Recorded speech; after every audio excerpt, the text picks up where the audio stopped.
the politicians should absolutely have to work for us, especially when it comes down to that's how it's always supposed to. Whose vote is the most popular, who is going to swing things. They need to be listening to people, and we definitely need to be voting on a local standard as well. But when we don't really have, unfortunately, a representative democracy. Right. When you look at, think about it like this: Wyoming, Idaho, North Dakota, South Dakota, Montana. They have 10 senators. There are more people in Southern California than in all those 5 states, and and California only gets 2. That's crazy. So, what it takes to generate a electoral vote in some of these smaller states, the threshold is lower than it is in larger states. We need to stop being so married to the number of 528, 538? All these things need to, but you can't have those conversations with people because on one end, it would benefit one party, and then on another end, it would dismantle some of the power that the other party has. So, of course, they don't want to have those conversations, but a lot of times, if we just if people knew the information, if people read more, it would empower them. But like asking them to read more, that means you have to take time from watching Sports Center and the Real Housewives of Beverly Hills and from sitting around playing video games and looking at TikTok. It's a lot to deal with. At the same time, though, a lot of let's just be real. It's conservatives that are for the Electoral College. Because without the Electoral College, they would never win a national election again. Yeah, they would never win anything because there's land. It's just land. You know what I mean? And so I've heard the arguments. I've heard the arguments from family members of, it's a different type of lifestyle. Why should, that dictate? I'm like, but your lifestyle is like, nobody lives 400 there. people and this is 1 billion over here. It's like So I hope we've said something to make somebody out there angry. And to engage with us on our social media. Tell y'all something real quick. Yep.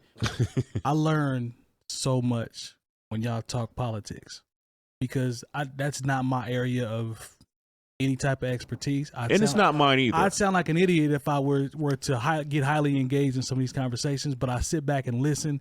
You guys are very well versed on how things are structured and, the wave and how things are currently going. And so I salute y'all for that. Attention to government. Man, I'm saying, so I salute y'all because when y'all get to talking, I'm like, okay, let me soak this up. Let me soak this game up so I can be aware as to things that are currently going on. Because the news is depressing to me. I try not to watch it. It's depressing to everyone. It is. It's unfortunate, but you need to be aware of things that are going on. But the thing is, the things I'm talking about aren't even on the news. No, I know what you're saying. I don't even watch the news. That shit is depressing, man. It's like who you follow on your social platforms. Like I have a good group of people that I follow on social platforms, but there's also there's people that I follow, like certain social commentators and political people that that I have absolutely been educated by, one's a Twitch streamer. I talked about him, Hassan Piker, who I found him on the Young Turks back when Trump was running, and I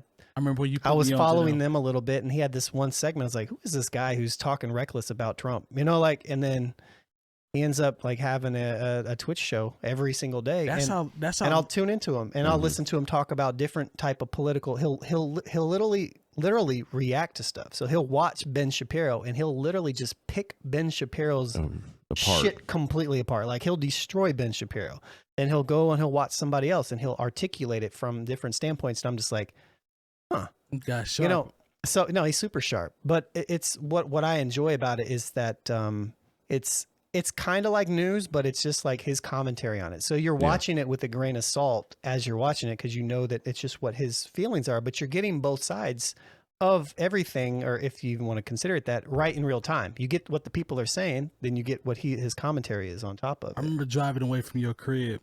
You put me onto the Turks. When they were going through the election, counting the states. Remember we were at we were at your house, up there. And I remember driving home, being a little extra because it was Trump. It was Trump, so it's like this is new, right? So I remember driving home being like, wow. I'm saying it out loud in the car, like, wow, did this really just happen? Fam is the president. Fam is about to be the president. I remember leaving your crib after a taping for that, and that's when you put me onto the Young Turks.